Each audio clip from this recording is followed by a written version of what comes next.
18 Mei 1958, langit Ambon. Sebuah pesawat B-26 Invader bergerak di udara. Pilotnya seorang warga negara Amerika. Dia baru saja menjatuhkan bom ke target di Kepulauan Maluku. Dia bagian dari operasi rahasia CIA bernama Operasi Hyde. Operasi untuk menggulingkan Presiden Soekarno. Pesawatnya tertembak, dia melompat. 2 hari kemudian, tanggal 20 Mei 1958, dia ditangkap pasukan TNI.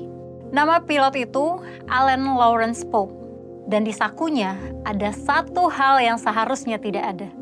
Dokumen identitas, kontrak, catatan misi.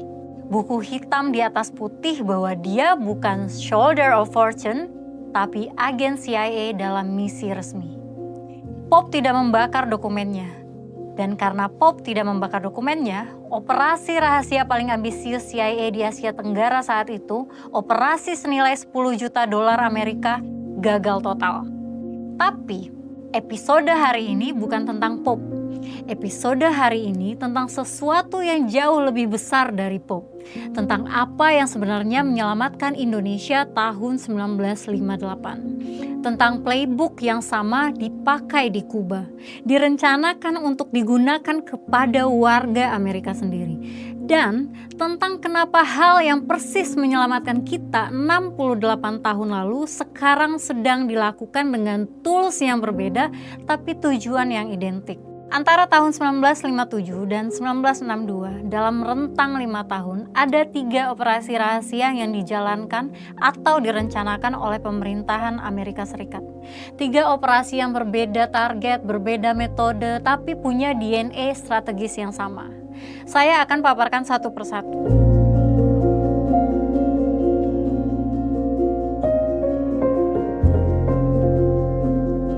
Operasi pertama, Operasi Hyde. Indonesia, September 1957 sampai Agustus 1958. Operasi paling ambisius CIA di Asia Tenggara saat itu. Anggaran minimal 10 juta dolar USD, angka yang sangat besar di tahun 1958. Dipimpin oleh Frank Wisner, CIA Deputy Director of Plans dengan markas operasi maju di negara tetangga, Singapura. Diawasi langsung oleh Dulles bersaudara. Allen Dulles sebagai Direktur CIA, John Foster Dulles sebagai Menteri Luar Negeri. Targetnya menggulingkan Soekarno yang dianggap terlalu kiri, terlalu dekat dengan PKI dan tidak sejalan dengan kepentingan Washington di Asia Tenggara. Dan caranya, dukung pemberontakan internal di Sumatera Barat, ada PRRI, Pemerintah Revolusioner Republik Indonesia. Di Sulawesi Utara ada Permesta, 2 gerakan separatis daerah yang punya keluhan sah secara domestik, tapi diakuisisi oleh CIA sebagai instrumen kepentingan negara Paman Sam. CIA suplai senjata via airdrop ke hutan Sumatera, pesawat-pesawat B-26 Invader dari pangkalan Clark Field di Filipina, dicat ulang sedemikian rupa, dikirim ke Sulawesi, pilot Amerika direkrut atas nama Soldier of Fortune, termasuk Allen Pope dari CAT, Civil Air Transport, perusahaan pendahulu dari Air Amerika. Pope ditangkap di Ambon, dokumennya bocor, Eisenhower menarik dukungan, operasi Hyde secara resmi diakhiri pada Agustus 1958. Operasi kedua, Bay of Pigs, Kuba, April 1961. 3 tahun setelah Hyde gagal, CIA mencoba metode yang lebih agresif. Targetnya Fidel Castro. Caranya, rekrut eksil Kuba di Miami. Mei 1960, CIA mulai merekrut diaspora anti-Castro, orang asli Kuba yang merantau dan dipersiapkan untuk melawan negaranya sendiri. Mereka menamai dirinya Brigade 2506. Sekitar 1.500-an anak muda Kuba yang dibesarkan di luar negeri dikirim untuk menyerang tanah kelahiran dan bangsanya sendiri. Pelatihannya dilakukan di basis CIA rahasia bernama GM Tracks di perkebunan kopi Helvetia, Guatemala. Instrukturnya perwira CIA dan frogmen dari Underwater Demolition Teams US Navy. 17 April 1961 mereka mendarat di Teluk Babi, Kuba Selatan. Dalam 3 hari semua selesai. Castro menggerakkan 20.000 pasukan. Hasilnya 118 anggota Brigade 2506, anak-anak Kuba sendiri tewas dan 1.200 lainnya ditangkap. Kennedy harus menebus kembali tahanan itu dengan 53 juta dolar dalam bentuk makanan bayi dan obat-obatan pada 22 bulan kemudian. Operasi ketiga, Operation Northwood, Maret 1962. Setelah Bay of Pigs gagal, Joint Chief of Staff, pimpinan militer tertinggi Amerika di bawah Jenderal Lyman Lemaitre, menyusun proposal yang sampai hari ini sulit dipercaya kalau dokumennya tidak terbongkar. Proposalnya, lakukan serangan teror palsu di tanah Amerika sendiri, salahkan Kuba, lalu pakai itu sebagai justifikasi untuk invasi militer langsung. Saya tidak melebih-lebihkan, saya kutip langsung dari dokumen yang sudah declassified tahun 1997. Ini tersedia di National Security Archive, George Washington University. Bunyi proposalnya, membajak dan menembak jatuh pesawat sipil yang membawa mahasiswa Amerika, lalu salahkan Kuba. Kampanye bom di Miami, di kota-kota Florida, bahkan di Washington DC, dengan ledakan asli dan korban asli untuk memframing seolah yang melakukan adalah agen Kuba. Tenggelamkan kapal-kapal pengungsi Kuba di laut lepas, salahkan Kuba. Bahkan opsi membunuh imigran Kuba di tanah Amerika untuk membangkitkan emosi publik. Dokumen ini diserahkan ke Robert McNamara, Menteri Pertahanan tanggal 13 Maret 1962. Presiden John F. Kennedy menolak. Dia mencopot Lemaitre dari posisinya.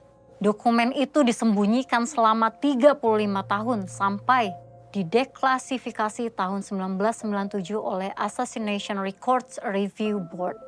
Sebelum masuk ke pertanyaan kenapa tiga-tiganya gagal, ada satu observasi penting yang harus kita lihat dulu. Di Kuba, CIA bisa merekrut 1.500 eksil muda dari Miami karena sudah ada komunitas diaspora besar yang siap. Pelarian dari rezim Castro yang dibesarkan di Florida, banyak baru lulus SMA dan atau mungkin masih kuliah dengan keinginan kuat untuk merebut kembali tanah air.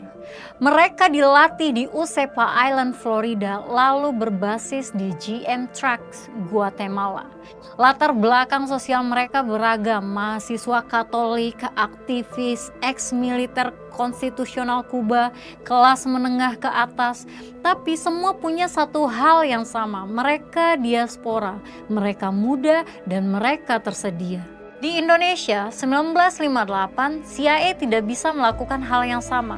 Tidak ada Miami-nya Indonesia. Tidak ada diaspora politik Indonesia yang siap direkrut secara massal di luar negeri. Yang harus mereka lakukan adalah mengandalkan dua hal lain. Mengeksploitasi pemberontakan lokal yang sudah ada di Sumatera dan Sulawesi, plus mercenary asing yang dibawa masuk dari luar.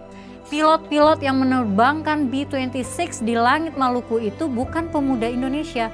Mereka pilot bayaran dari Taiwan, Polandia, Filipina, dan Amerika Serikat, termasuk Alan Pope. Pemuda Indonesia yang berperang adalah pemberontak PRRI dan Permesta yang sudah berada di tanah air, bukan diaspora yang direkrut dan dilatih di luar. Operation Northwood dalam kategorinya sendiri sama sekali tidak melibatkan pemuda asing. Itu adalah operasi domestik Amerika Serikat yang dirancang untuk merugikan warga Amerika Serikat sendiri sebagai justifikasi politik untuk menyerang Kuba. Jadi ada 3 operasi, 3 model intervensi yang sangat berbeda, hanya Bay of Pigs yang punya pola anak muda diaspora direkrut dan dilatih asing. Tapi ini justru yang memunculkan pertanyaan yang menggetarkan untuk hari ini. Di era modern, apakah infrastruktur diaspora ideologis sedang dibangun di Indonesia? Bukan dalam bentuk fisik seperti Miami tadi, tapi dalam bentuk virtual. lewat beasiswa berorientasi kerangka pikir tertentu, lewat fellowship NGO, lewat program leadership pemuda yang dibiayai foundation asing, lewat pelatihan aktivis yang dipoles dengan bahasa demokrasi tapi diisi dengan kerangka analisis yang mendelegitimasi negara. Jadi infiltrasi dan merusak negara bukan lagi dengan hard power seperti masa sebelumnya, tapi dengan soft power yang disebutkan tadi. Ini bukan tuduhan, saya tidak akan membuat klaim yang tidak bisa saya pertahankan. Ini adalah pertanyaan yang harus kita awasi dengan jujur karena infrastruktur seperti ini kalau sungguh-sungguh sedang dibangun akan jauh lebih sulit dideteksi dibandingkan B-26 yang jatuh di Ambon tadi. 3 operasi, anggarannya besar, aparat intelijen paling canggih di dunia, backing dari negara paling kuat di planet ini. 3-tiganya gagal. Pertanyaannya yang harus kita ajukan, kenapa? Mari kita bedah satu persatu, mengapa Bay of Pigs gagal? Bukan karena Brigade 2506 kurang pelatihan. Mereka dilatih oleh CIA Elite dengan instruktur frogman US Navy. Pelatihannya solid. Bukan juga karena senjata kurang. Mereka punya bombers B-26, kapal pendarat, dukungan logistik penuh. Yang menjadikan Bay of Pigs gagal adalah satu hal sederhana. Tapi ini yang paling penting. Castro punya rakyat. Saat Brigade 2506 mendarat di Kuba, mereka berharap rakyat Kuba akan bangkit menyambut. Tidak ada yang bangkit saat itu. Rakyat Kuba dengan segala ambivalensi mereka terhadap Castro tidak mau dibebaskan oleh tentara yang dibesarkan di Miami dan dilatih oleh CIA.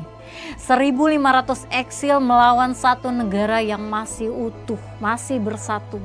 Hasilnya bisa ditebak. Kemudian, mengapa operasi Hyde gagal di Indonesia? Lapisan pertama jawabannya karena Allen Pope tidak membakar dokumennya. Tertangkap dengan bukti hitam di atas putih, hubungan antara pemberontakan dan CIA tidak bisa disangkal sama sekali. Eisenhower mundur. Tapi lapisan kedua yang lebih dalam, bahkan tanpa Pope, operasi Hyde sudah dalam kesulitan. Pertama, karena TNI yang tahun 1958 jauh dari kuat secara material tetap loyal kepada negara. Bukan pada figur, bukan pada partai, bukan pada kepentingan pribadi, tapi pada negara. PRRI dan Permesta gagal mendapat dukungan luas dari masyarakat. Sebagian besar rakyat Indonesia tidak melihat pemberontakan itu sebagai pembebasan. Mereka melihatnya sebagai pengkhianatan.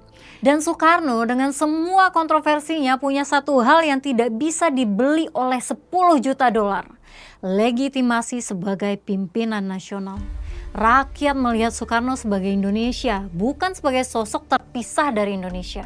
Dan mengapa Operation Northwoods gagal atau lebih tepatnya tidak pernah dijalankan? Karena satu orang menolak, Presiden John F. Kennedy. Bukan karena ia lemah, tapi karena ia mengerti satu hal sederhana yang Lemnitzer tidak mengerti.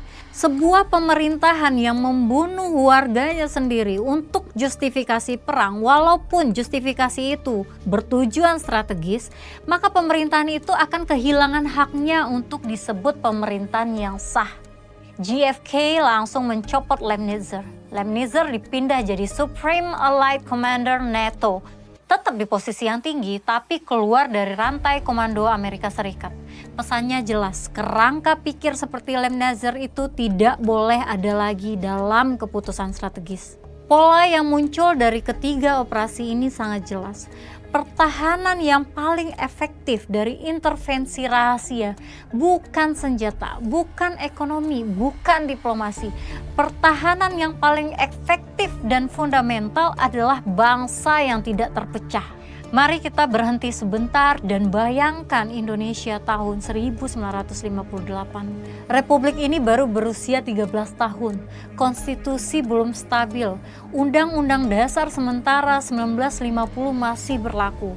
Konstituante belum berhasil menyusun konstitusi permanen, akan dibubarkan tahun depan dengan dekret 5 Juli 1959. Ekonomi, inflasi tinggi, cadangan devisa minimal, infrastruktur masih warisan kolonial yang rusak akibat perang kemerdekaan. Militer, TNI besar dalam jumlah, tapi belum modern. Peralatan masih campuran, sisa Jepang, hibah Belanda yang seadanya, beli darurat dari Eropa Timur. Angkatan udara belum sebanding dengan tetangga.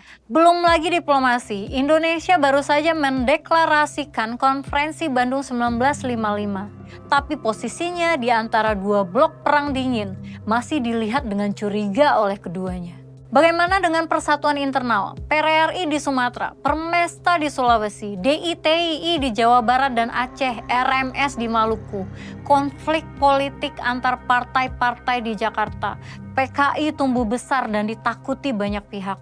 Indonesia 1958 adalah negara yang secara material sangat-sangat rapuh. Tapi Indonesia 1958 selamat dari operasi asing untuk menghancurkan negara ini. Sekarang bandingkan dengan Indonesia 2026. Republik ini berusia 81 tahun.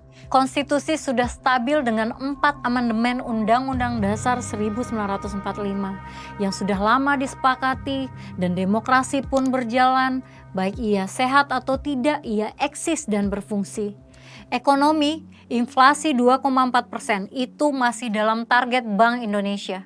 PDB kita ekonomi terbesar ke-16 dunia dengan proyeksi menuju peringkat ke-4 atau ke-5 di tahun 2045. Cadangan devisa di atas 150 miliar dolar.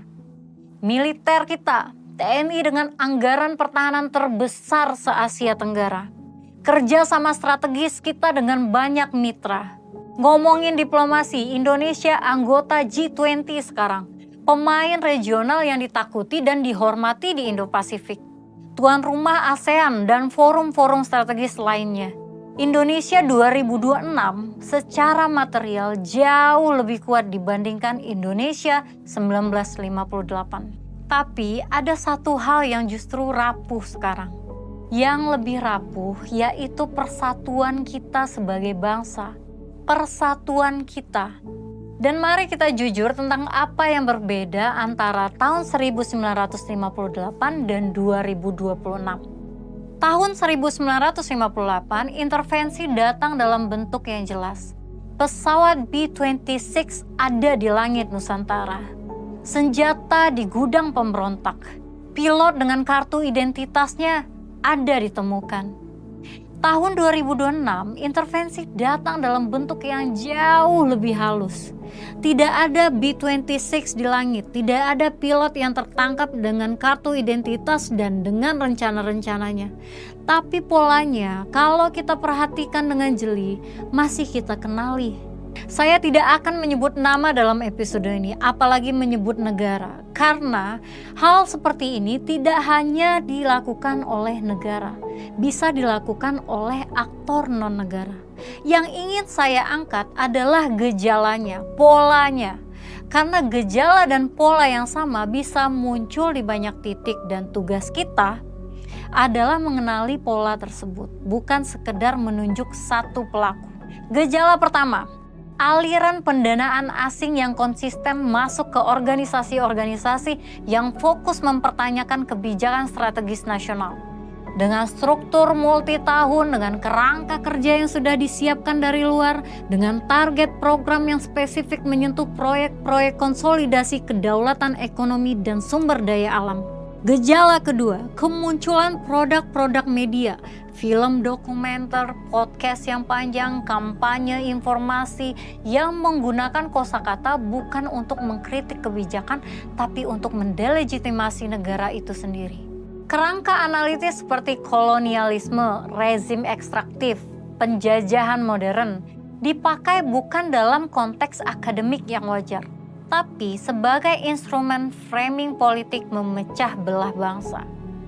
Lalu gejala ketiga, mobilisasi sentimen di platform-platform tertentu yang konsisten menargetkan figur, institusi, kebijakan dengan timing yang seragam, dengan vocabulary yang seragam, dengan kerangka analisis yang seragam. Seolah-olah itu keluar dari pabrik narasi. Kalau Anda menonton episode-episode saya sebelumnya, Anda akan mengenali pola ini. Pola playbook 1958 itu tidak hilang, ia hanya berubah bentuk. Tahun 1958, mereka merekrut pemberontak lokal dengan janji dukungan finansial dan persenjataan, kemudian bertarung fisik dengan negaranya sendiri. Nah, di tahun 2026, mereka biayai organisasi-organisasi sipil yang membawa kerangka analisis yang sama-sama mendelegitimasi pemerintahan pusat dan melemahkan persatuan Indonesia.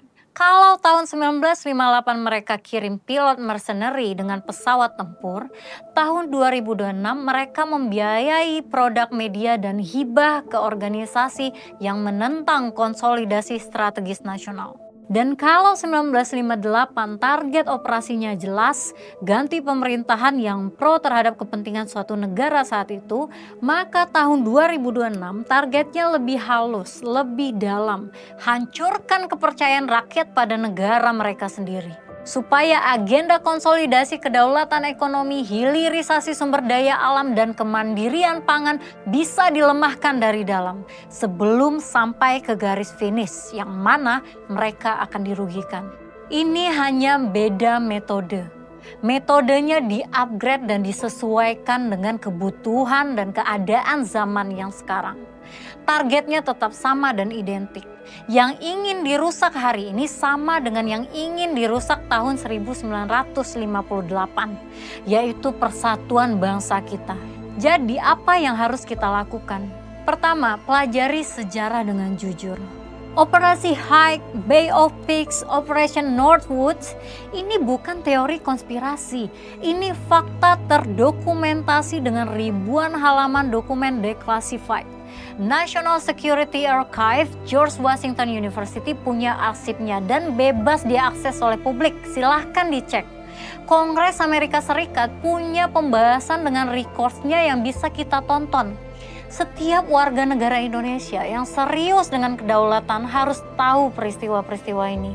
Sehingga kita harus belajar dari sejarah dan tidak mengulangi kesalahan yang sama. Sayangnya, sejarah ini tidak diajarkan di sekolah dengan kedalaman yang seharusnya. Itu adalah kekosongan kurikulum yang harus kita isi sendiri. Lalu apa yang harus kita lakukan selanjutnya? Kenali bahwa pola berubah bentuk, tapi tidak hilang. Yang tahun 1958 datang dengan bom, tahun 2026 datang dengan serangan informasi, perang propaganda. Yang tahun 1958 dilakukan oleh pilot bertopi militer, tahun 2026 dilakukan oleh konten-konten kreator di berbagai platform. Yang tahun 1958 dilengkapi B-26 Invader, tahun 2026 dilengkapi algoritma media sosial yang bisa diatur sedemikian rupa.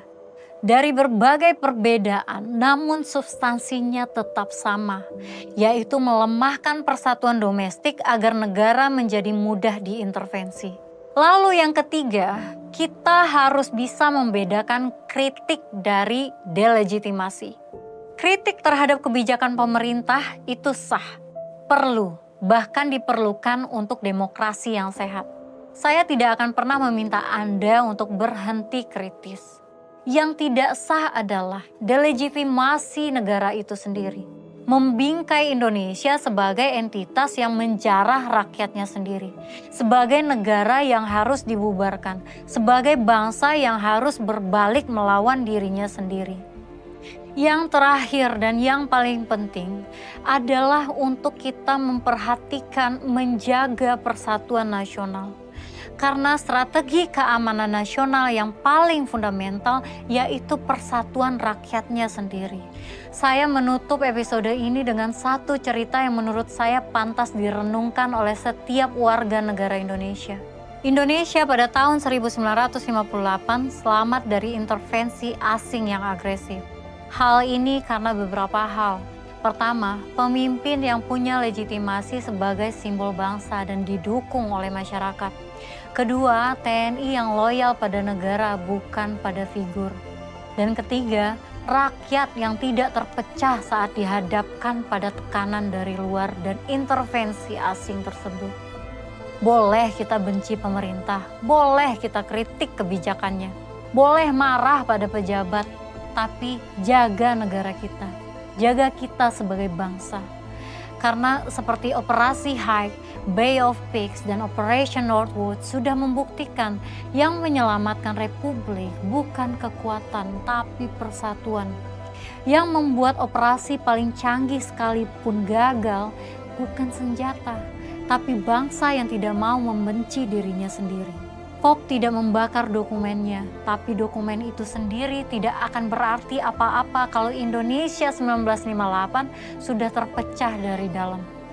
Itulah pelajaran sejarah yang paling jarang diceritakan, dan itulah pelajaran yang paling perlu kita pegang hari ini. Tanpa persatuan bangsa, secanggih apapun alutsista tidak bisa menyelamatkan kedaulatan kita. Kasih ulti dengan bukti.